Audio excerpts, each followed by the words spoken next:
बोलिए भैरव बाबा की।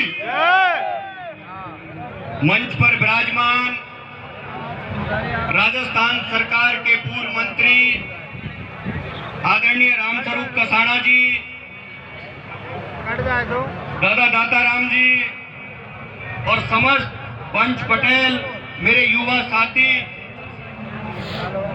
और मंच पर संचालन कर रहे बहुत ही मधुर वाणी में संचालक महोदय,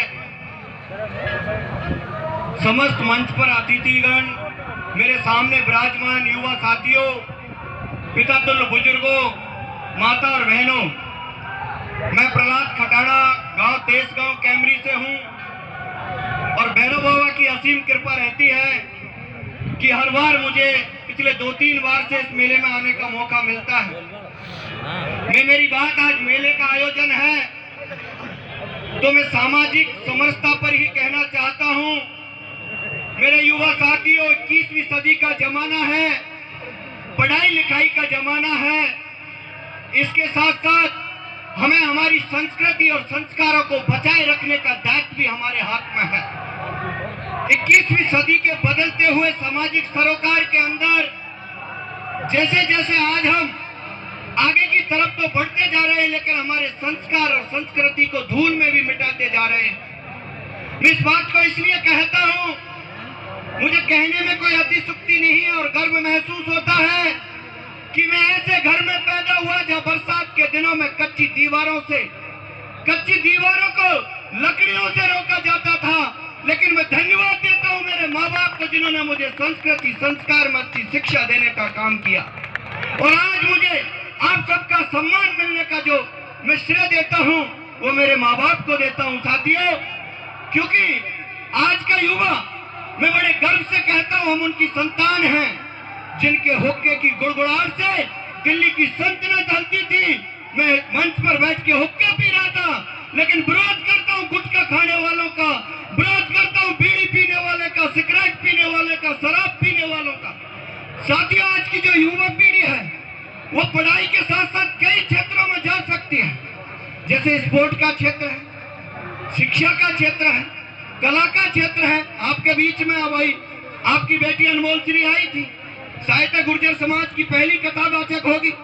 मैं किसी समाज की बात नहीं करना चाहता, लेकिन कहना चाहता हूं, किसी भी समाज का, किसी भी वर्ग का, किसी भी धर्म का क्यों ना हो, लेकिन अगर किसी के घर में कोई युवा साथी है, तमाम युवा साथी उससे कहना चाहूंगा, जिनके घर में बुढ़े दादी माँ बाप हैं, बाबा दादी हैं, जब तक मेरे बाबा दादी रहते थे मैं कहीं भी पढ़ता था, लेकिन जिस दिन घर जाता था सबसे पहले उनको नहलाना धुलाना, उनके साथ खाना खाना, यहाँ तक कि रात को भी उनके साथ बैठ करके रात बिताया करता था। मुझे दिन याद आते हैं साथियों, क्योंकि बुजुर्ग अगर माँ बाप संतान पैदा करता है तो इसलिए करता है, उसका सपना होता है कि मेरी संतान बड़ी होगी, मुझे बुढ़ापे में मेरी सेवा करेगी।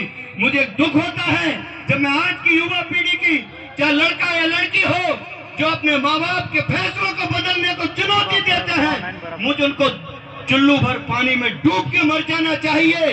कोई माँ बाप संतान पैदा करना बंद कर देगा। मेरे युवा साथियों, मेले का आयोजन है, मेरी बात लंबी हो सकती है, लेकिन दिल की पीड़ा है, क्योंकि मैं पिछले 10 साल से लगातार कम से कम 10 लाख किलोमीटर की यात्रा कर चुका हूँ। राजस्थान ही नहीं, देश के कई प्रदेशों में गया हूँ। संत श्री हरिगिरी महाराज के साथ शराबबंदी जैसे आंदोलन, दहेजबंदी जैसे आंदोलनों में कम से कम 200 से 300 महापंचायतें की है। प्रत्येक व्यक्ति कोशिश करता है समाज में अच्छा सुधार क्यों ना हो, अच्छी शिक्षा क्यों ना आए, लेकिन कुछ समाज कंटक होते हैं, उनकी तरफ ध्यान नहीं देना चाहिए। साथियों, पैसा ही सब कुछ नहीं है। मैं मानता हूं कि आज 21वीं सदी में पैसे वाले लोगों को मौका दिया जाता है, चाहे समाज के अंदर हो, चाहे राजनीति के अंदर हो, लेकिन जिनका लक्ष्य है, दुनिया की कोई ताकत नहीं रोक सकती कि उनको कोई राजनीति में रोक सके, उनको कोई पढ़ाई के लक्ष्य में रोक सके। मैं इस मंच के माध्यम से कहना चाहता हूं, हम राजस्थान के निवासी हैं, हम राजस्थान के निवासी हैं। राजस्थान की जो सरकार है, मैं बिल्कुल कहूंगा, राजस्थान की सरकार राजस्थान के जवान और किसानों से ये वादा करके आई थी कि राजस्थान में अगर कांग्रेस की नहीं तो 10 दिन के अंदर किसानों का कर्ज माफ होगा। देख लीजिए कहाँ है जिसके नाम पर वोट बटेरे, हेलीकॉप्टर देख के पायलट की याद आती है, जिसके नाम से वोट लिए, जिनके नाम से सत्ता में बैठे, आज उनका देख लीजिए आप किसान कहाँ है। साथियों मैं कहना चाहता हूँ,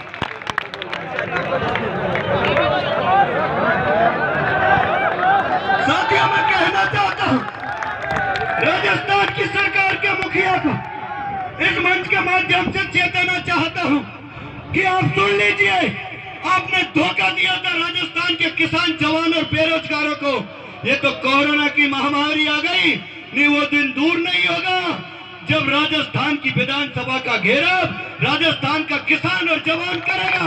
किसान का कर्जा माफ करना पड़ेगा। साथियों मैं कहना चाहता हूं केंद्र की सरकार को, मैं किसी राजनीतिक पार्टी का या विरोध नहीं करूंगा, मैं कहना चाहूंगा केंद्र की सरकार को, मोदी जी आपका डायलॉग मुझे याद आता है, हम तो फकीर हैं जी, हम तो फकीर हैं जी, हमारा क्या जाएगा, जब जाएंगे झोला लेके निकल जाएंगे। मैं कहता हूं हम किसान हैं, इस किसान ने हिंदुस्तान को देश की आजादी के लिए खून दिया। किसान हिंदुस्तान के जवान, किसान और व्यक्ति का पेट पालता है। हम किसान है, झोला लेकर के नहीं निकलेंगे। जो किसान 65 दिन से देश दिल्ली के चारों बॉर्डरों पर जो बैठा है, मैं राजस्थान के होने के नाते आज ये भी कहने से नहीं चूकूंगा। धन्यवाद देता हूं नागौर सांसद माननीय हनुमान बेनीवाल जी को, जिन्होंने कल संसद में किसानों के समर्थन में वॉकआउट कर दिया। मैं इस मंच के माध्यम से उनको भी धन्यवाद देना चाहता हूं।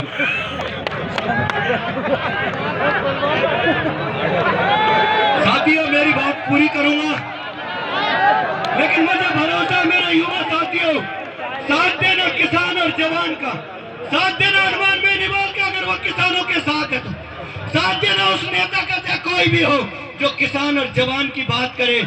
मैं मानता हूं सामाजिक मंच है, भैरव बाबा की असीम कृपा आप सब पर बनी रहे और आपका प्यार और आशीर्वाद सदैव मेरे ऊपर बना रहे। राम राम।